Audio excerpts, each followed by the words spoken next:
Chapter 20 the ninth grade window, orthopensata. Mental dispersion favors and predisposes the influence of extraphysical intruders. Lexicon of Orthopensatas, Volume 1, page 536. First edition. Class 9A was noisy, but full of charm. Among the students, Luan stood out, outgoing, popular, always laughing, but he could never finish an assignment. He would start and lose track, read the questions and forget halfway through, jumped from one topic to another. Most teachers said he was lazy, undisciplined, or unfocused. Some suggested ADHD, but no one was sure. History teacher Oliver saw Luan differently. Energetically, he felt the boy had a lot of people around him. Every time Luan entered the classroom, the environment shifted. It was as if something stirred extra-physically. One day, after a lesson on World War II, Luan stared fixedly out the window. Class was over, his classmates had left. Oliver approached and asked, "You okay?"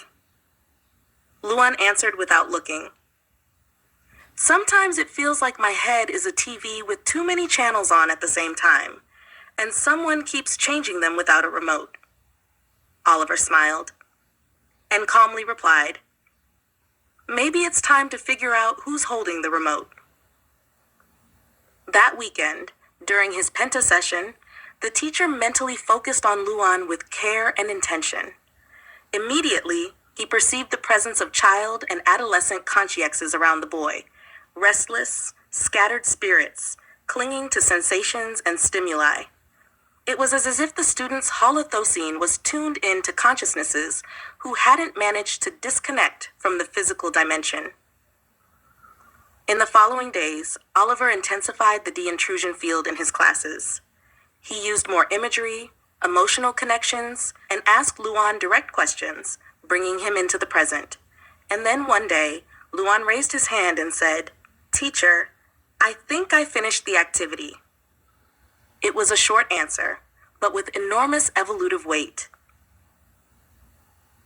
Evolutive commentary, conscientiological analysis of the story.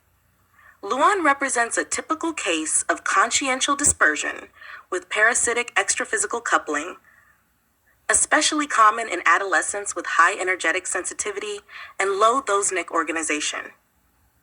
His description of the remote control symbolizes a loss of self-discernment where multiple stimuli, internal and external, intraphysical and extraphysical, dominate the consciousness's manifestation.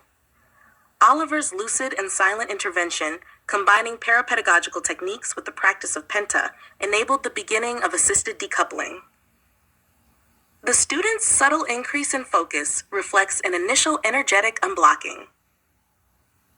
The therapeutic strategy emphasizes the importance of lucid interaction, avoiding premature labeling, applying as substantial patience, and maintaining a mental somatic field within the classroom. The most important window isn't in the classroom, it's the one inside the consciousness, beginning to open. End of chapter 20. The ninth grade window. From the book Between Classroom and Dimensions, Consciential Tales from School Life.